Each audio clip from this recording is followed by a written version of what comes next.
Sorry. We're trying to be so polite. Nobody wants to jump in first. Yeah, that was good. Okay, so my question, There you go. we just had Raul, Yeah. and so we asked about Robbie and Peyton, Yes. and about his side and how it's pure on Robbie's Yeah, side it is. and pure. So can you talk about Peyton and Robbie? Yeah, I think the best thing about their relationship is that it's based in friendship, which I think is always a really great place to start relationships. And not that I'm an expert by any means, but my husband and I met in a really great setting, which happened to be a film set, and we were friends, and we just got along well. We had a great banter. We had really interesting conversations, and then that led to us dating. So I'm always a fan of those, because I think at the end of the day, when you're 80, 90, and maybe you're not as physically active, it does come down to being like, a best friend. And so I think that's really great between Peyton and Robbie. And I think I love the fact that they get each other's sense of humor. They are always there to vent and, get work off their chest. Get the stress off their chest that that they're holding in, and I think the fact that they both are two people that happen to be on the outside because they're still humans, but they're on the inside because they know about Liv and all these other zombies that are all over Seattle. So I think it's a really good way to bond them in a really authentic way. Can you talk a little bit about why Peyton left in the film? She freaked out a little bit about the zombie. But Yeah. what really drew her back, and where do you think her and Liv's relationship is next? Yeah. I think obviously getting a promotion helped, I think, draw her back to, coming back to Seattle, and yet I think that at the same time, she probably already was feeling guilty about the fact that she just kind of up and left. I think that she almost needed time to just process, like, okay, this is real. This is actually happening. I do live in a world where there's zombies. What the F? So I think it took her some time, I think that she utilized that and then said, you know what? This is enough time for me to heal. I think I can get past this. Hopefully my best friend will take me back. I want good things for her. Like, if anything, I'm just more upset that she didn't tell me, or that she felt like she couldn't tell me.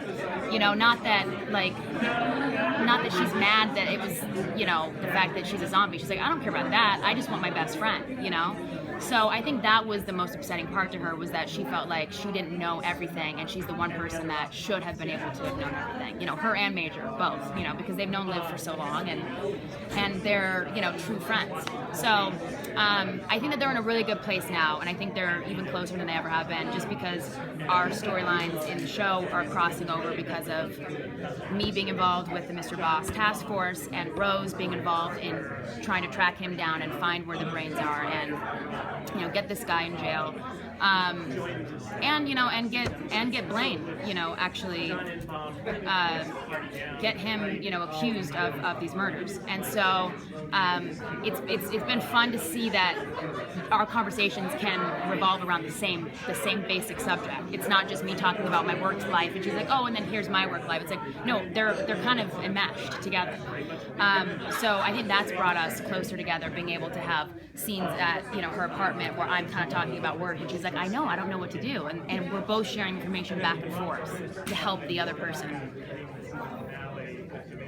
What's one of the toughest scenes you feel you've had to shoot so far? Either tough emotionally, or tough physically, or just a real something that took a lot out of you filming it? Like the scene when Peyton comes home and she approaches Ravi, and she's like, I'm really sorry, it's been so long, and I'm here, I'm back, I'm not going anywhere. Yes, I do know about the zombie thing. Who else knows? I think that was a really important scene, I think, for her as a character, and for Ravi, because it really shows their sensitive sides and their affection for Liv and how much they care about her. And I just remember seeing that when it aired and really loving how it turned out, just seeing how genuine it was and how simple, and how much you care for those two characters together. Are we going to get roommates again? Yes. That's a good question. Yeah. Liv and Peyton don't live together for, I guess, kind of the first half of the season, maybe even a little bit more. You know, because of Gilda obviously living with her, which is funny because I remember like them telling me like, "Oh, Gilda's moving," and I was like, "What? Who's that bitch?" Like, Peyton was living there. Wait, is she in her room? And I was like offended. And I was like, "Wait, me and Rose aren't gonna have like scenes in the apartment and stuff anymore? Like, this is bizarre." I mean, we still did, but it was funny because I was very much at the guy's place. Like, a lot of my scenes were there, you know, with like Robbie on the couch and stuff, you know, or in the kitchen. But yes, they become. Has that already been broken yet? Where they become? No, it hasn't. I think it's in the next episode too. I don't think that's that big of a detail, is it? that we become roommates again. Yeah, that's good. That's Yeah. fine. Okay. I was like, is that bad? So no, it's fine. I mean, I kind of know like the real bad ones. They're like, don't say this today. I was like, cool. So yeah, so I think it's really good, and it's fun too because they have their girl nights again where they're like drinking wine and eating their Cheeto Puff things that me and Rose actually legitimately eat in the entire scene, and then we're sick and we like don't go to lunch because we've just eaten all these cheesy puff chips for the scene. So yeah, so we're back to that. All right, I've got to take her, guys. Thank you. Thanks, guys.